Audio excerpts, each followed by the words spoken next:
Мы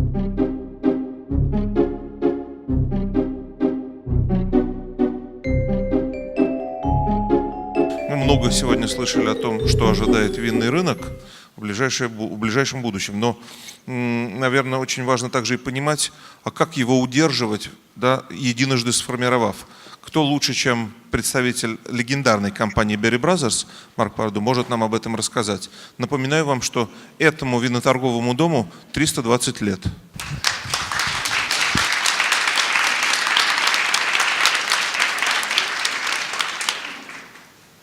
Well, thank you all very much. A very good morning to you, and thank you for inviting me to talk to your Simple convention.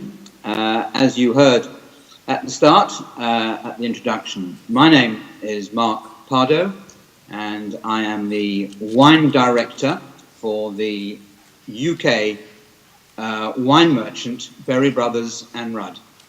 And the brief that I have been given is to talk to you about the UK wine market, our other observations on the international wine market, and to perhaps give you an insight into the trends and challenges that we are observing at the moment, and also perhaps look a little bit to the future as to how we see the wine market evolving. But just to start, I thought I'd just say a few words about the company, Berry Brothers and Rudd, just in case you haven't heard of it, which it's possible. So the first thing you need to understand about Berry Brothers is that it is perceived as a very traditional wine merchant. It was established in 1698, so over 300 years ago, and has operated from the same premises in central London, in the St James's district of central London, very close to Buckingham Palace. So we've been in the same premises all that time, and although we are over 300 years old, the business is still completely family owned.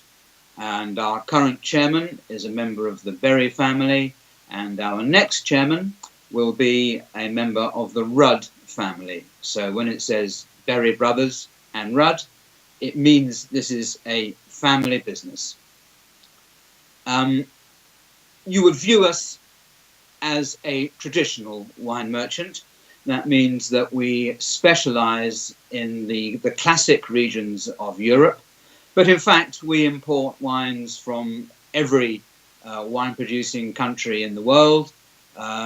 We even import wine from China into this market. But as a wine merchant, our reputation is principally as a retailer.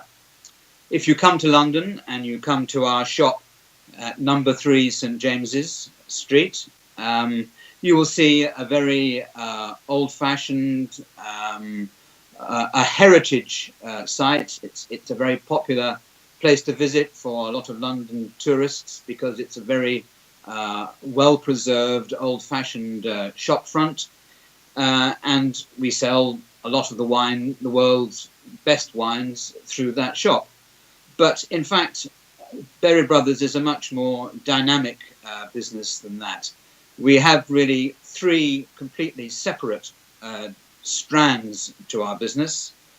Firstly, we have our private clients, and they buy from us off our website, which we were the first wine merchant in the UK to establish as a commercial platform, from our shops in London and out of London where we keep our warehousing.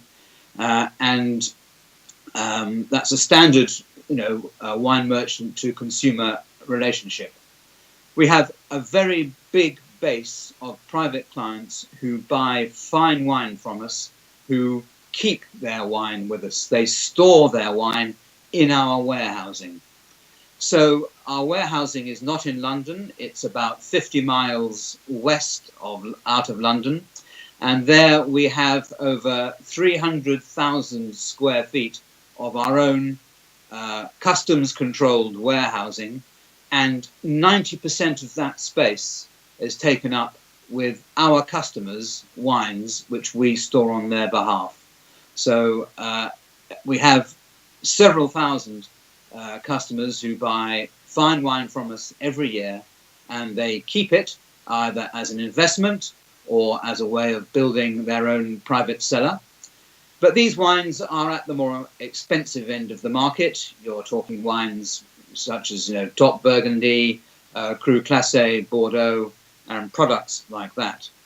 That business we call the fine wine end of our business accounts for about 1/3 of our turnover.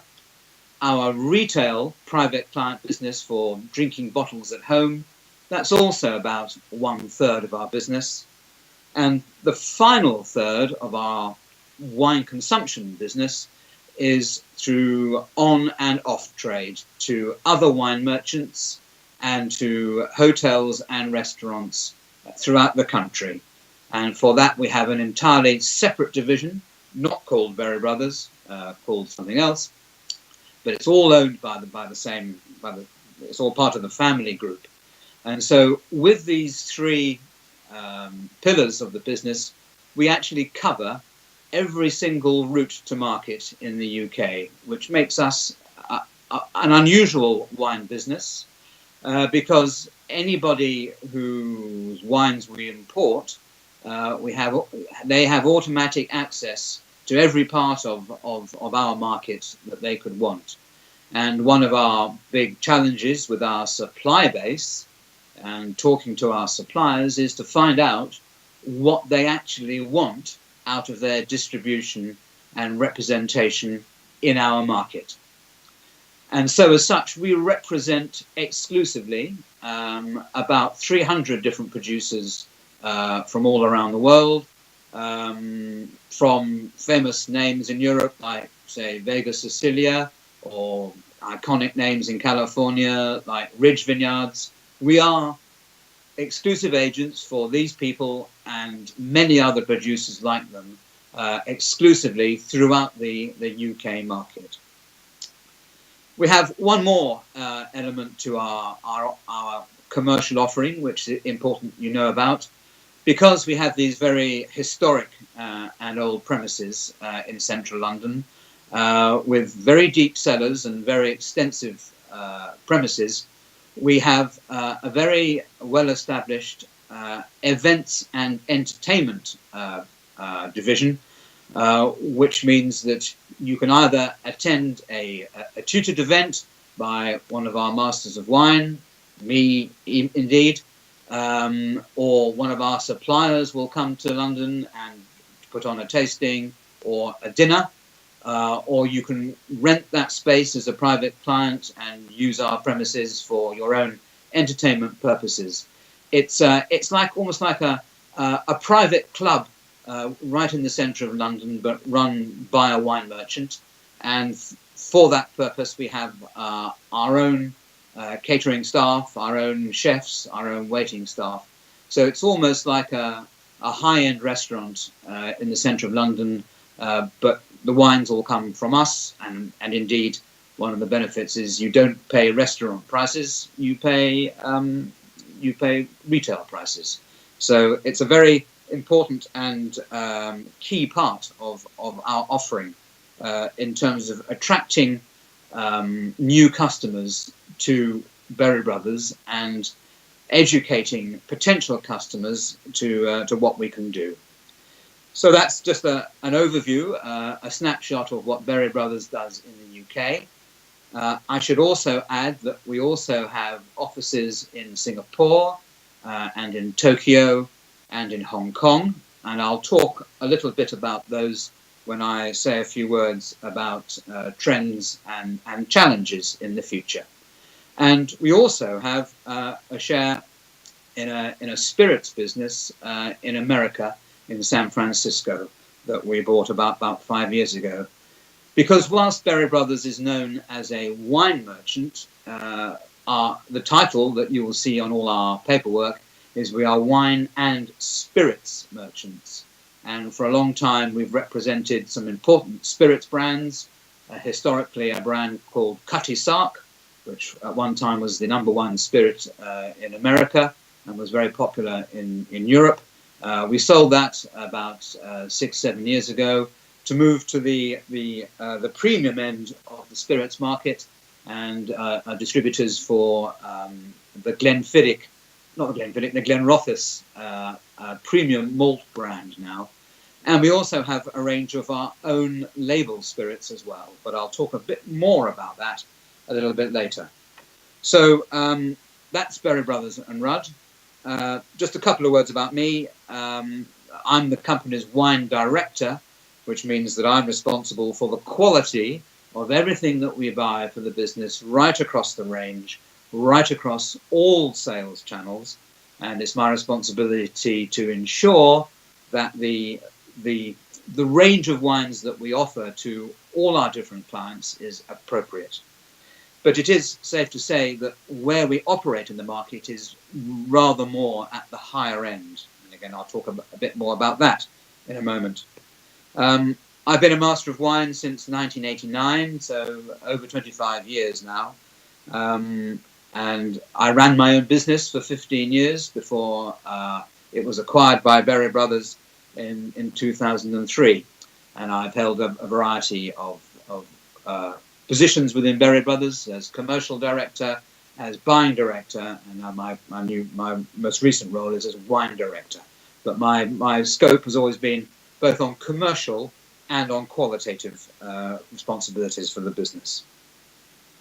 So that's Berry Brothers, that's me. Let me talk to you a little bit about the UK wine market. So a generation ago, I think it would be fair to say that most people would have viewed the UK wine market as the world's shop window, because the UK doesn't have its own wine producing culture. We do have some vineyards, but the quality of the wine historically used to be fairly average. But as a very developed Western economy, there's always been a high demand for wine consumption. And historically, with our links to Western Europe, in particular to the Bordeaux region and to Portugal, there's always been a very strong wine connection for the UK. And as such, there was a period when the UK would have the most diverse range of wines possible.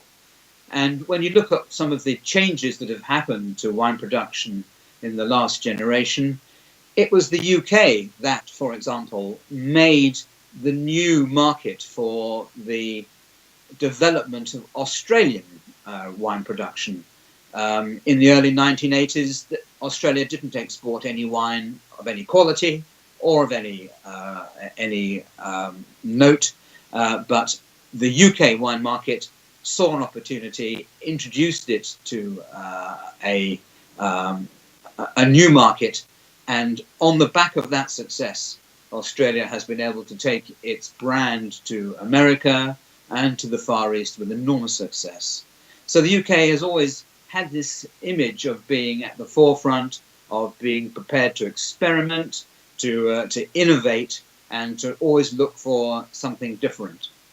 I believe that that still exists in the UK market, but I think the much more international, much more global interest in wine means that maybe the UK is not quite so much the center of the global wine industry as it used to be.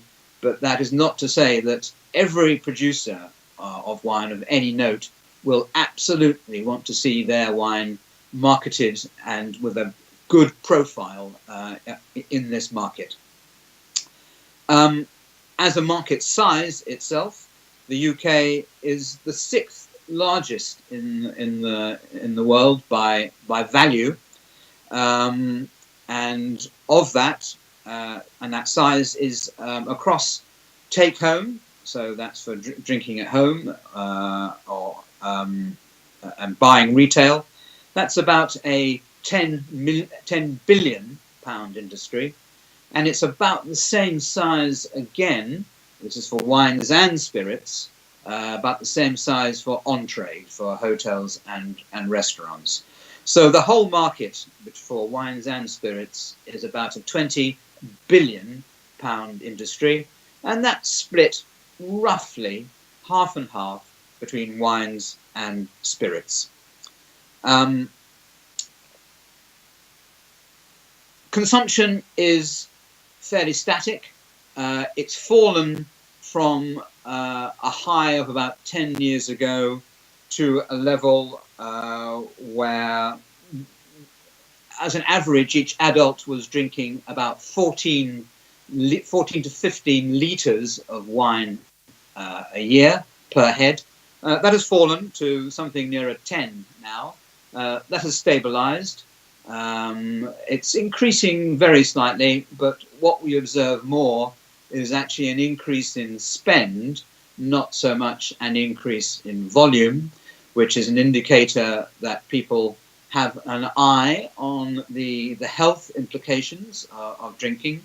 There is certainly a very strong health lobby in this market, and a lot of education about the safe levels of drinking. And a lot of people now take the opportunity to not drink at all for 1 or maybe 2 months in the year. And it's become quite a social event to club together to not drink for a period of time. But when people are drinking, I think the trend is for them to drink better bottles of wine, spend a little bit more, but drink a little bit less.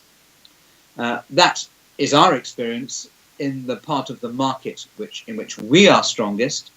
However, I should say that out of that market of £10 billion worth of wine sales, 80% of that is under the UK price of £6 sterling a bottle. So the more expensive wines, in which Berry Brothers and Rudd specialises, is a very, very small proportion of that market.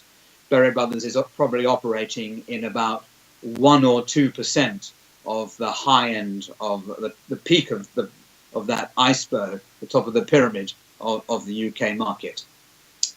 80% of sales in the UK for take-home are dominated by the supermarkets. We have 5 or 6 very strong supermarket brands in the UK, and between them, they're all fighting for this entry point part of the market. And as such, they have played a very important role in keeping prices very affordable. I'll choose my words carefully and not say so much keeping them low, but certainly they have pushed back down the supply chain very hard to keep production costs to an absolute minimum for the producer profiles that they deal with. But the sort of people that the volume part of the market does need to deal with is something that I'll also talk about in a minute when I talk about the future of how I see the wine industry evolving. So that's a few words on how the UK wine industry works.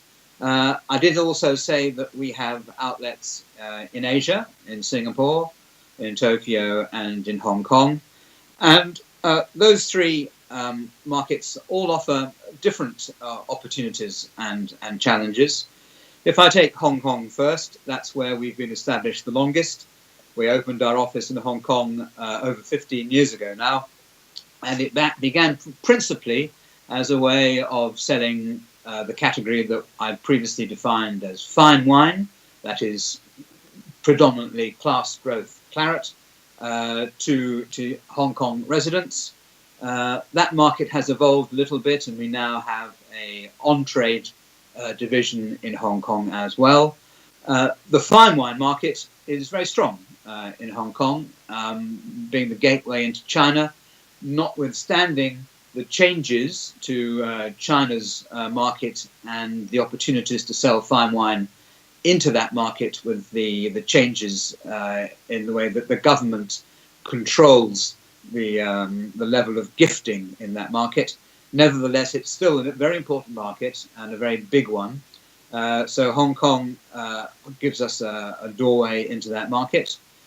As far as the on-trade in Hong Kong is concerned, there is a very small sector that you could consider comparable to the London on-trade, which has a very high proportion of high-quality Michelin-starred restaurants. A little less so in Hong Kong. There are some high-quality restaurants interested in buying top-quality wine, but most of the volume in Hong Kong is driven by price and volume, and by the glass pricing. And it's quite a competitive and tough market. So we find the fine wine market in Hong Kong very interesting, and the on-trade quite challenging. Moving on to Japan and in Tokyo, and our office is in Tokyo, but we have distribution arrangements throughout the country because of the way that market works, with the appointment of sub-distributors in each major city. Tokyo is a very mature on-trade market.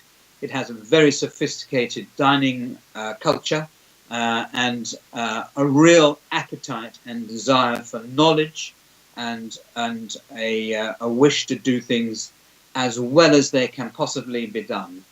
So there we have an arrangement that's quite similar to our UK on-trade division, where we represent producers exclusively in that market and we manage their distribution through the on-trade channels. That's a very successful business model. It does very well. It's very low maintenance. It's all built around reputation, on the reputation of the Berry Brothers name, and also the portfolio of producers that we represent. Selling wine to private clients in Japan, we find much more problematic, and it's a bit of the market that we don't really deal with. If we have any high net worth Japanese customers who want to invest in fine wine, then we will usually deal with them through our UK office and look after them that way. And the third market in Singapore, that's different again. That's quite an immature market. It's still finding its feet. A lot of the interest in fine wine is as a prestige symbol, not dissimilar to the Chinese market. But the on-trade is quite interesting, still quite price-driven, like Hong Kong, but there is an increasing appetite for interesting wines and better-known producers. Singapore is the smallest of our three Asia markets, and it's one that we're still just amending our offering to suit that market's demands the most. So in the UK, we have a very long-standing, established model that we're very confident in the strengths of all three of our market shares. All three of them contribute pretty much equally to our turnover and profitability. But outside of the UK, we have to be quite careful to amend our offering to the parts of the trade that are going to work most strongly with our offerings and our strengths. We don't try to be all things to all people in our export markets. We look much more to individual centres of excellence and make our pitch to the market in those areas. What do we see in trends, and what are the hot topics at the moment? Well, again, if I revert back to the UK market, and I think it's safe to say that what I said at the start of the UK being seen as the world's shop window, enough of that still is true for me to say that trends that are emerging in the UK, I think, are probably at the forefront of trends that emerge and will start to become apparent in the other markets in which we trade and the other markets to which we export. I should just say, as I didn't say earlier, whilst we have our own offices in Asia, as I've described, we do export to our clients all around the world. We have a dedicated export office that sends wines all around the world, including to Russia. But these are predominantly for private clients, although we are starting on a few relationships of appointed distributors in different markets to represent the Berry Brothers brand. But anyway, to go back to topics and trends, I think what starts to emerge in the UK is something that I think you will start to see emerging in other markets. Top of the list in the UK, and whilst this might be a rather local interest, I think you will find this starting to move its way into your market and other markets, and that is the extraordinary growth and interest in English sparkling wine. I mentioned earlier on that historically the UK didn't have much of a reputation for making wine, and I think that comment personally I think is still true for still wine, but for sparkling wine, due to the coincidence of different events, I think possibly climate change to a degree, but much more to do with the beginning of a real understanding of how to plant on the appropriate terroir, identifying the right bits of land to make serious wine. There's now probably 5 or 6 UK wineries making sparkling wine of undeniably international quality. And it's safe to say now that in London, in the restaurant scene in London, there is not one serious restaurant wine list that will not have an English sparkling wine on the wine list. And if it does, it will almost certainly have it on by the glass. It's starting to make some quite serious inroads into the champagne market. Champagne preserves its reputation as the luxury drink of celebration, but English sparkling wine has made enormous strides in making a move into that part of the perception of that market. And the amount of vineyard plantings that have been put down means that English sparkling wine production is set to increase tenfold, I think, over the next 5 or 6 years. So the UK won't be able to drink it all, so they will be looking to export.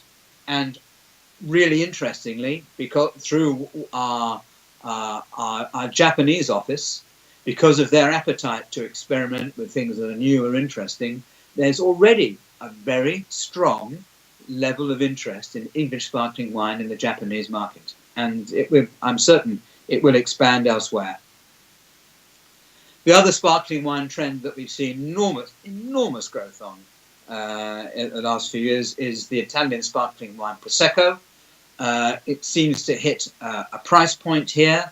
Again, my observation as a master of wine is that I think the quality has improved enormously over the past decade, so that the wine that used to be rather bitter and not a particularly pleasant experience in the past, especially at the lower price end of the scale, now has a level of ripeness, a very well-judged level of sweetness on the palate, so the wine is balanced, not too sweet. It's very easy to produce, it's very easy to make in large volumes, which means it's very scalable and price points can be hit. And it's just completely moved into the everyday drinking sector, both for take-home and for on-trade, so that one of the touchstones of everyday drinking in the UK would have been a wine like the Italian brand Pinot Grigio.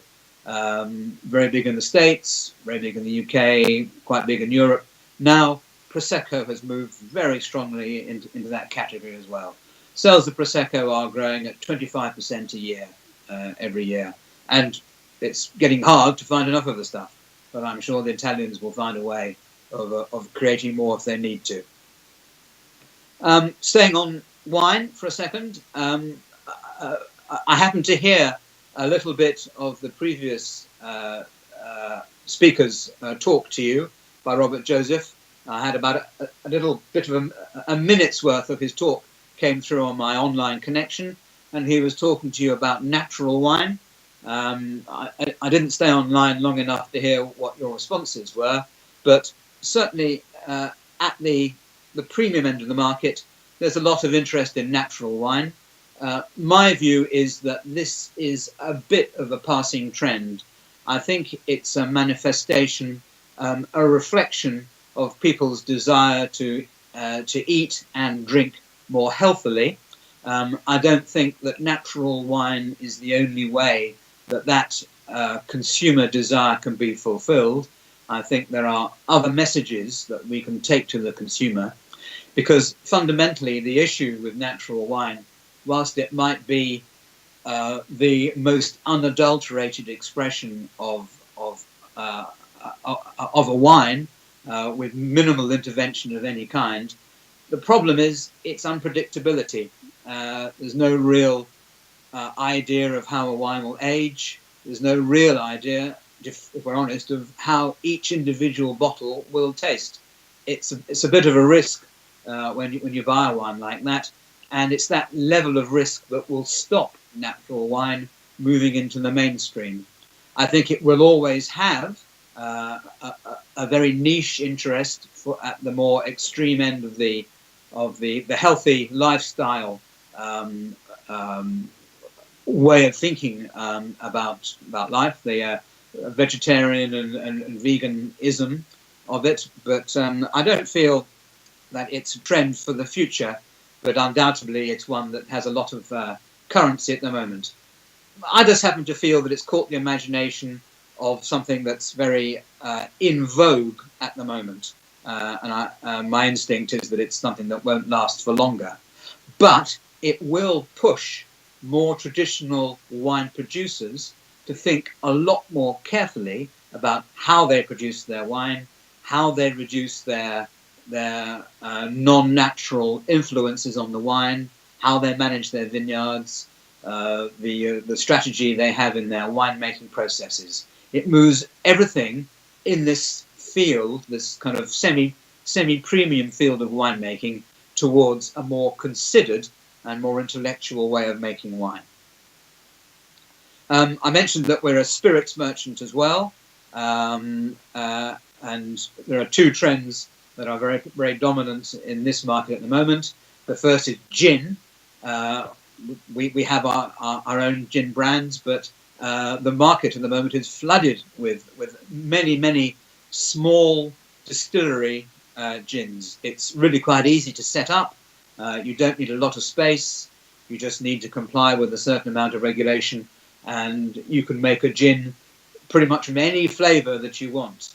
Naturally, making really good gin is a more expensive process than making a simple gin, but any form of distillation like that, a simple pure spirit, is quite easy to do, and so the market is awash.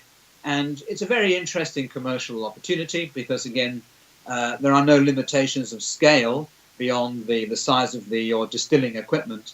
So there's a lot of interest in building small brands into bigger brands like that. And we've seen a handful of small artisan distilleries move into the mainstream market and sell to bigger players like the internationals like Diageo and LVMH.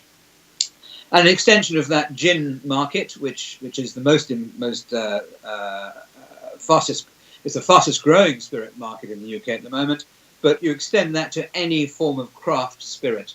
So a move away from the multinational production of big branded spirits into people making small scale whiskies, vodkas, bourbons, all these kind of things. It's another reflection of the trend to look for individuality, into provenance, to move away from the dominance of the bigger brand and something a little more bespoke and a little more individual. And that's led us as a business to think much more about what does our own brand mean in this market. And so one of our best-selling spirits ranges is our own branded range of spirits, where we choose the liquid, we do the blending, we do the maturation, and then we sell it under our own brand. And the sense of reassurance that you get from the underwriting of the Berry Brothers brand on a possibly unknown product has proved quite attractive in markets where brand recognition is quite fragmented other than the big international brands. And so we're just in the process of introducing the same principle to a range of wines under our label as well, which we won't sell as a wine merchant, but we will distribute through other markets. It's going into America. We're just about to launch in South Korea. And so it's one of the trends that we've identified is the recognition of the smaller brand to give reassurance to the less experienced consumer. Challenges? Well, as a wine merchant in the UK, our biggest challenge is, of course, where we stand in relation to Europe. I'm sure you will have heard about the negotiations to bring the UK out of the European Union. There's a lot of uncertainty at the moment as to where we will end up, whether we will be able to strike an effective trade and movement of labour deal with the European Union. And that uncertainty won't end, I don't think, for a little while. At the moment, the sense in the UK is a very British attitude of just keeping a stiff upper lip and carrying on as normal. And if you walk the streets, you really wouldn't see too much change in the day-to-day life. I think the real challenges are what investors in the UK see as the future and the decisions they're needing to take now for their strategy in the UK in the future.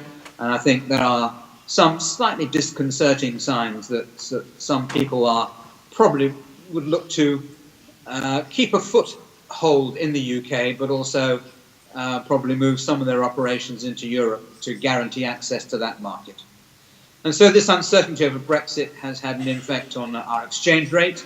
The value of the pound has fallen quite significantly since the vote was announced. We have a fall of about 25% in the value of the pound, although it is strengthening a little at the moment. So that has had an impact on pricing, and that's all wine merchants are in that situation.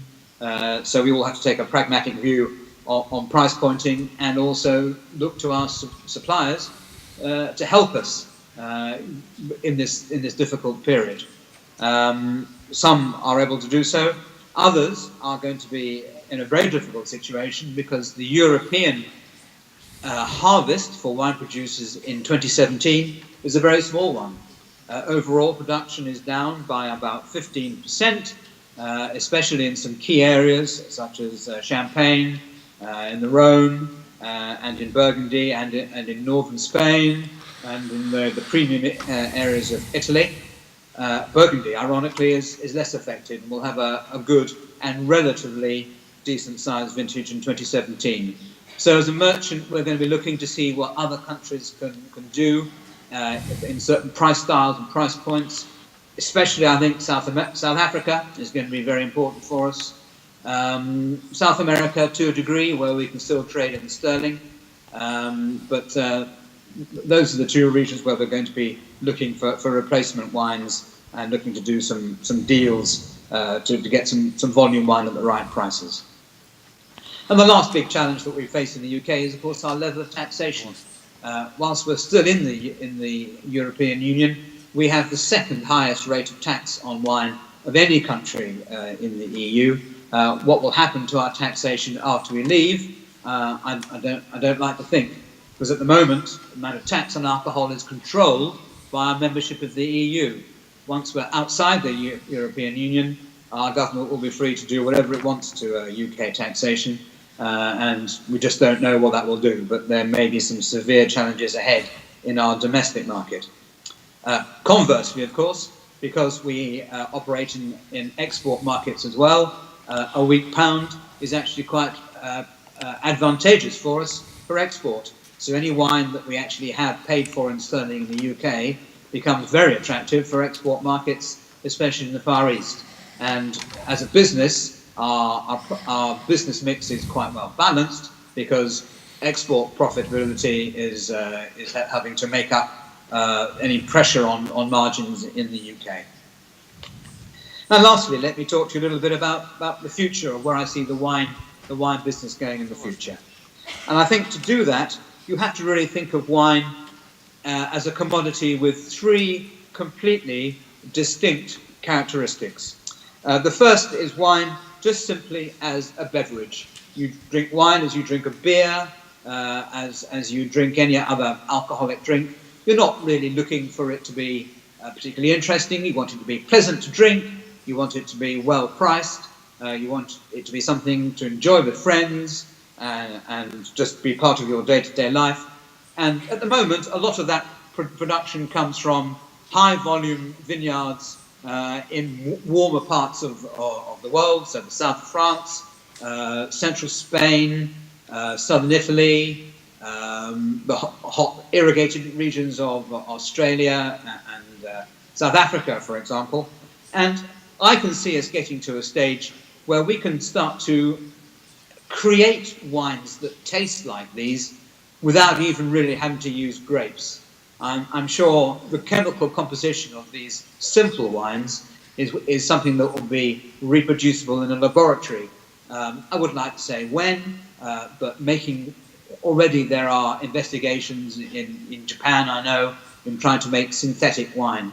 And if you can make synthetic wine at a simple level, why on earth would you go through all the trouble of making a drink like that from an agricultural crop that is prey to the elements and nature and disease and things like that? So I can well see an industrial face of wine emerging as when you start to take wine as a simple beverage.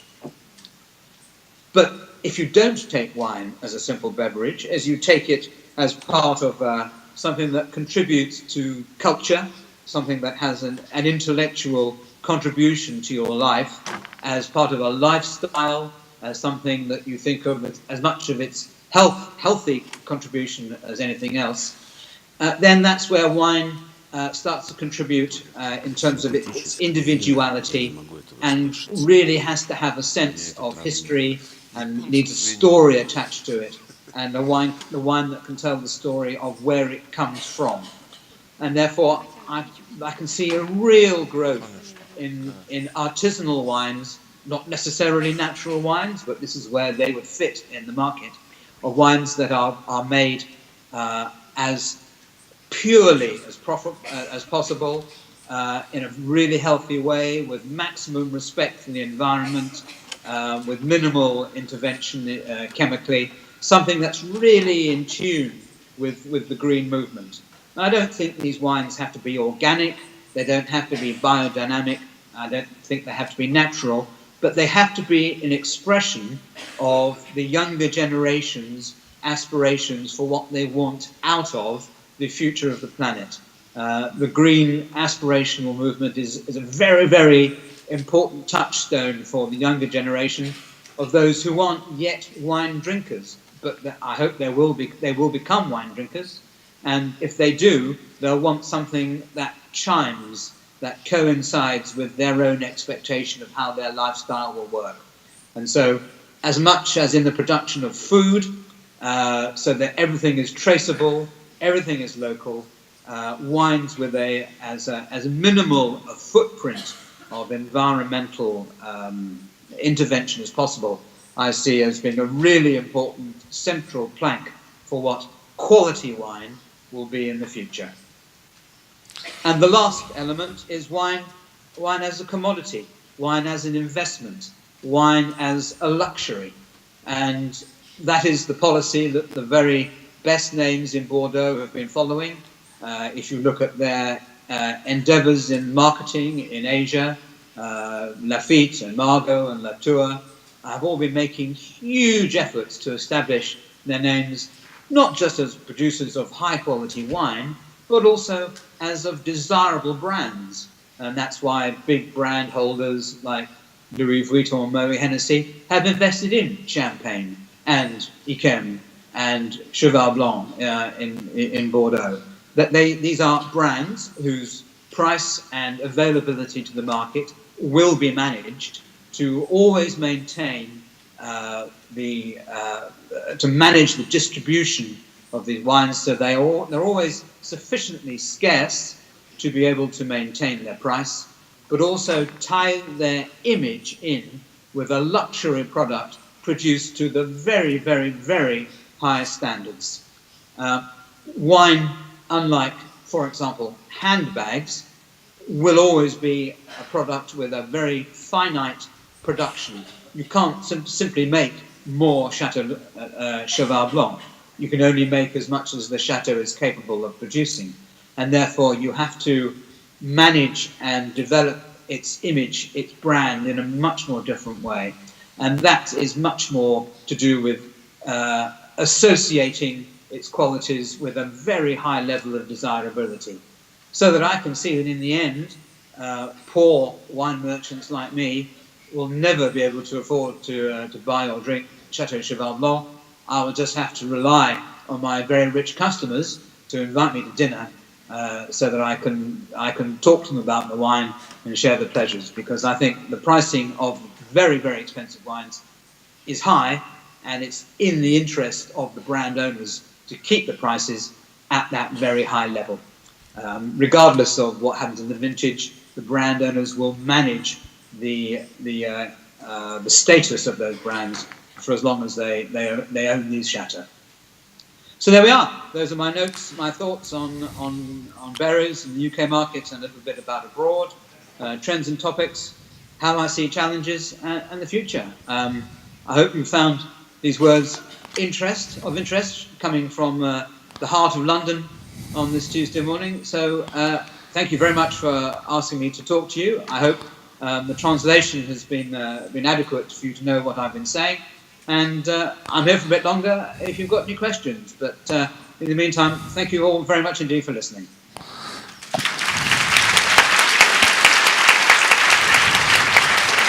Mark? Excellent. So my first question would be, can you measure just in 3 words the phenomena of your success, which lasts for more than 3 centuries? Yes. How have we lasted so long? In the past, I mean, in the early days when we first started, we were coffee and wine merchants. We sold to the court of the royal family, who are just down the road from us here, and then we evolved into being a wine merchant in the 18th century, and then into a spirits merchant in the 20th century, and so it's always been a process of innovation and reinvention. I think that the speed of change that you have to do now is much faster than it used to be in the past. And really, I think that a business like ours has to almost reinvent itself every generation. The chairman of the business will change about every 10 or 15 years. And when that new generation from the owning family arrives, they will bring with them the aspirations of what the family wants from the business. And so in the past, we were quite content to be just part of what we call here the establishment, selling to aristocracy and the rich and the powerful and the connected. It became clear that as the social structure in this market changed, we had to broaden our appeal, and so that's why we moved into the internet very quickly to make ourselves more accessible. For example, we moved into Asia quite quickly. We moved into airline retail as well. We opened shops in all 5 Heathrow terminals in the 1990s. So it's always a process of change and innovation. Until 20 years ago, berries never sold to restaurants. It only sold to private clients. So through a process of acquisition and growth, we then moved into the world of being an agency house, representing producers to the market. So always adding new things, always taking things forward. But always underpinning it is the culture, the history, the sense of how we do things as a market. We have to have a high level of, not as a market, as a business. We have to have a highly defined sense of what would Berry Brothers do in this situation. it's not just a simple thing of saying you've got to have fantastic service. We have to stand for certain values of doing things in the right way, to put ourselves in a position that people will trust us with their cellar, with their money, with our reputation. Reputations are very hard to build up, but very fast to lose. And that's where we spend a lot of our energy trying to make sure we do the right thing. Thanks. Есть какие-то вопросы? Пожалуйста. Добрый день. Антон Панасенко, независимый сомелье. Компании вашей более 300 лет, среди них явно были непростые. Но, наверное, самыми непростыми были 6 лет с 1939 года по 1945 год. Как компании удалось пережить 6 таких непростых лет? Ведь наверняка у вас были трудности с поставками из классических винных регионов, на которых компания специализируется, или вот компания смогла прожить на старых запасах, или умели пополнять запасы, не знаю, через Швецию, через какие-то нейтральные страны? Спасибо. It's a really interesting question. The domestic market in that period was non-existent. It was impossible to get supplies out, and any European vineyards that were producing wine that was used by the Nazis. Everything was commandeered, so you couldn't get anything out. A bit of wine came in from Spain and Portugal, who were neutral in that period, and we had long connections with Portugal. But it just wasn't worth the risk of taking anything by sea. It just wasn't justifiable. How we survived as a company in the States was that we were able to export our Cutty Sark brand to America. And that was mostly bootlegged out of the Bahamas in that period. So we just about survived, and the business shut down. It was pretty much in hibernation. But there was a trickle of business that came through, and we did what we could, including supplying, when we could, Winston Churchill with his Paul Roger champagne, as and when he needed it, from supplies that we had at the start, but no possibility to import anything like that during the war. All we could do was create a little bit of whiskey and send that out to America. E-commerce – это для вас риск, угроза или возможность?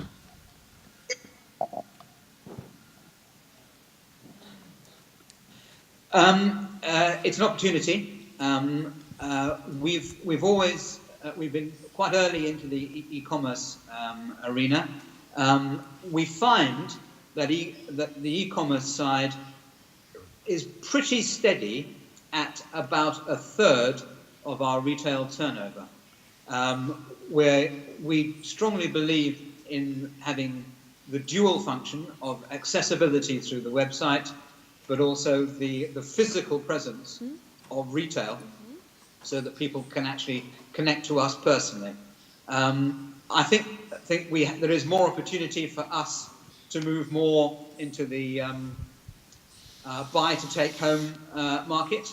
I think we need to be a little more light on our feet in making offers to our quite traditional clientele. But it's always been a very steady element of our turnover, and I think it's one that is likely to increase rather than diminish. In terms of risks from other e-commerce users, yes, of course, there's always going to be somebody out there who will try to do it more aggressively, more cheaply, and in some cases probably more effectively.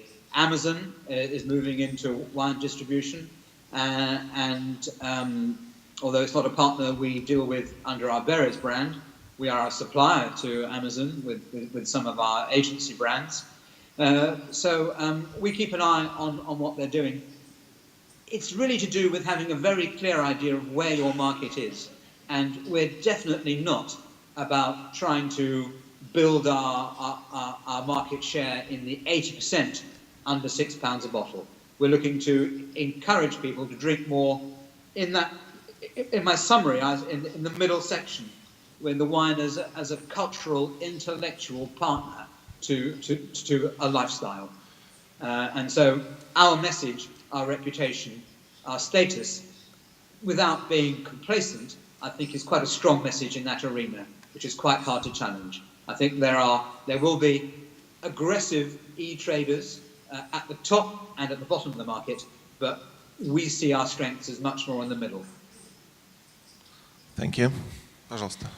Если представить, что создан новый, совершенно идеальный напиток для Великобритании, какова цепочка шагов производителя, чтобы представить вам? The market here has matured a little bit. A generation ago, a lot of people drank wines from Germany that were made from the Müller-Thurgau grape variety and probably carried a residual sugar of about 15 grams per litre. And that was just wine really as a soft drink, about 9 degrees alcohol. The advent, as I discussed earlier, of Australian wine into the market, the high level of ripeness of the Australian wines took the place of the sugar of German wines, and therefore it was a wine that was very easy to drink and easy to appreciate. And now the market has moved on a little bit further in that our market doesn't need such a high level of sweetness, and at the moment tastes are really quite dry. The very popular Italian wine, Pinot Grigio, that's analytically really quite a dry wine. I think what people would want is the correct balance, a wine that's not too sharp, not too sweet, but just the right level of texture of the palate. But what really helps a wine sell is a high level of aromatic profile. A wine like a New Zealand Sauvignon in this market is highly popular simply because it has a fantastic aroma, and it's something that people can identify with straight away. So an evolution of a New Zealand style Sauvignon, perhaps with an aroma that's a little less pungent and a little more complex, would probably be my template for a wine of the future. Скажите, что мне делать, чтобы представить продукт вам? For Berry Brothers and Rudd, it's quite simple. You send us an email, and then we'll see what the product is.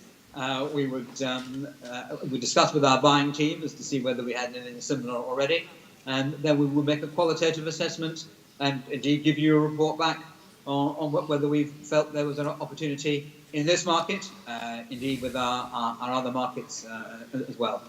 We're always looking at new products all the time. Although Berry Brothers has a reputation for having a reputation in the classic regions of Europe, so Bordeaux, Burgundy, Rhone, Champagne, Port, northern Italy, northern Spain, we look at absolutely everything. We're always after the news story. So whatever it is, we're interested. And if we think it's got potential, we're more than happy to have a conversation. А вы сами не пробовали производить вино? That includes Russian wine. Вы сами не производите вино, не пробовали? Yes, we've thought about it. We had a very interesting opportunity when we sold the Cutty Sark brand about 6-7 years ago. We had a lot of cash in the bank, and we wondered what the best thing was to do with it. And we looked at buying perhaps a chateau or maybe a champagne producer, so that we could make that kind of vertical integration in a business sense. We took the decision to not do it because fundamentally, as a family business, we are a wine merchant, and that means we sell wine. And to do that most effectively and with highest level of integrity, we need to be free to buy that wine from wherever we think is the right place to buy it from. And so the argument that we would have to sell our own wine from our own property, and in brackets, irrespective of how good we thought it may be, we thought might be a compromise for us, and it might actually in a gentle way, erode some of our credibility. We want to be completely independent as a wine merchant to do whatever we think is the right thing to do in the market. So no, that we haven't, and we have no plans to invest in any wineries or producers. Thank you. Влад.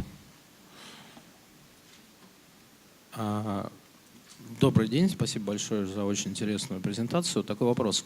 У нас в России, вот в Москве в частности, достаточно много виноторговых компаний и достаточно жесткая между ними конкуренция. И очень часто бывает ситуация, когда виноторговая компания предлагает скидку 30, 35, 40, 50, 60, иногда даже там 65%. Вот скажите, пожалуйста, возможна ли такая ситуация на британском винном рынке? И какую максимальную скидку и что для этого должен сделать клиент, он может получить в вашей многоуважаемой компании? Спасибо. Okay, well, yes, it's competitive here as well. There are situations where a price is being requested that in our view is just not feasible. But if there's not another wine merchant out there who wants to take the risk, that is their decision. A quick word on margins in the UK. A retailer will look to make about a 40% return on a single bottle, 40 to 45% return. A wholesaler selling into restaurants will be looking for somewhere between 20 and high 20s, maybe 30% tops. That will depend on volume as to how much a restaurant is taking. If it's just one or two lines, then obviously the restaurant will be expected to pay a higher price. But somewhere between 20 and 30%. If you then get into a high volume opportunity, especially if you're the only supplier to that account, and therefore your ability to model income more accurately is possible, then you might even find yourself going down to probably absolutely bottom line 15%. So if you talk about discounts, if a published price is about 30% and the lowest price you're prepared to go to is about 15%, then of course the discounts you're talking about at 60% are just not sustainable. It all depends the price that you're discounting from, of course, and what the original margin is. But the model in the UK is that you would struggle to get much more than 15 or 20%. The way you can enhance that, of course, for your customer is going back to your supplier and offering them a business volume opportunity and ask them to contribute to it as well.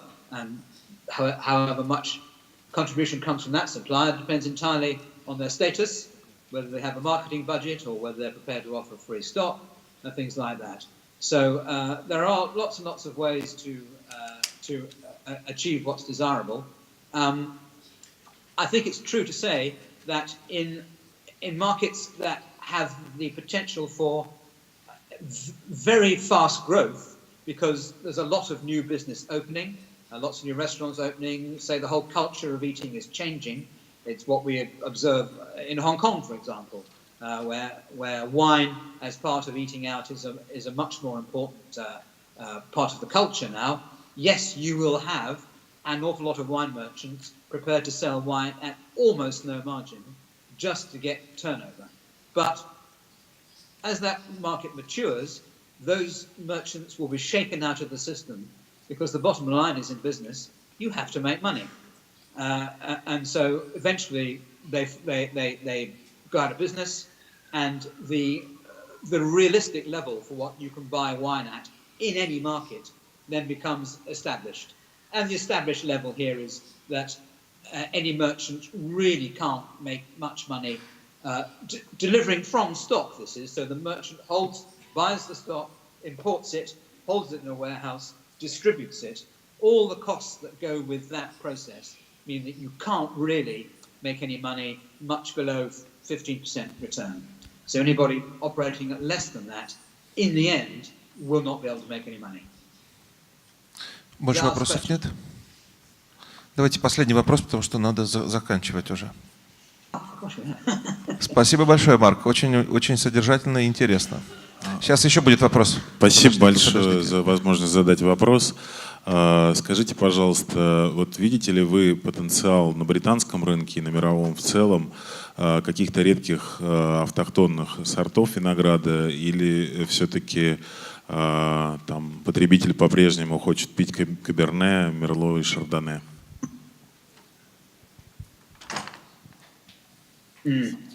Well, yes, I mean, definitely there's a market for rare autochthonous grape varieties. We're always on the lookout for new, interesting varieties. I think the problem that the new grape variety has is that there's always a lot of interest at the start of the product cycle. It comes to market, it's new, no one's ever heard about it before. All the sommeliers look at it and think, oh yeah, that's a really interesting wine, let me have a go at that. The problem is maintaining that level of interest in that grape variety beyond a 2 or 3 year cycle. And that's why Chardonnay, Sauvignon, Merlot, Cabernet Sauvignon, etc., they have a fairly strong position in the market because of their familiarity, but also because of the volume of the wine that's produced. Rare varieties, by definition, tend not to be made in particularly high quantities. So there's a difficulty in, certainly the market will be receptive to a new grape variety, but how you build that market into moving it more into the mainstream and making it in a style and in a volume that can become more commercial. And another problem for rare grape varieties is they're usually quite expensive to produce. So to make the leap from a rare grape variety to a mainstream grape variety, you also have to be absolutely priced at the right level to start to make inroads into a wine that people will buy because they're happy with the price as much as being happy with the individuality of the wine. So there are lots of challenges for these autochthonous grape varieties. And the last one is to have a name that everybody can pronounce as well. The enthusiast will learn how to say it. The mainstream consumer won't buy it because they can't say it. So it's having the accessibility of style and price and familiarity are the barriers to success for these grape varieties. But definitely the market is open for them. Definitely. Марк, перед тем, как мы вас поблагодарим, последний короткий и, наверное, веселый вопрос. Hedonism Wines уже успел стать конкурентом? Или в Великобритании много места всем? Whose wine? Sorry, I didn't catch that. Hedonism Wines. Well, hedonism. Okay. Very interesting, I guess, because they're just down the road from us, not far away. They are in the market, in the future of wine section I talked about, wine as a beverage, wine as an intellectual, cultural companion, and wine as an investment or commodity. Hedonism is much more in the latter category than the middle category, whereas we are much more in the middle category, although we will fulfill demand in the top category, and our customers would expect to have a representation. But our place in the market is much more to do with us being the connection between the wine producer and the consumer, and the level of expertise that we have in the business. And we have 7 masters of wine in the business. I'm just one of them. Our job is to use that collective expertise to engage the consumer in the journey, not just sell them a luxury brand that they have read a good journalistic review about. We want them to engage with us, not the brand. So hedonism is a bit in our market, but we have our own individual voice there as well. Марк, Россия отстает от вас на небольших 300 лет. Но с вашей помощью, я думаю, что мы сегодня сократим расстояние и дистанцию. Спасибо вам большое.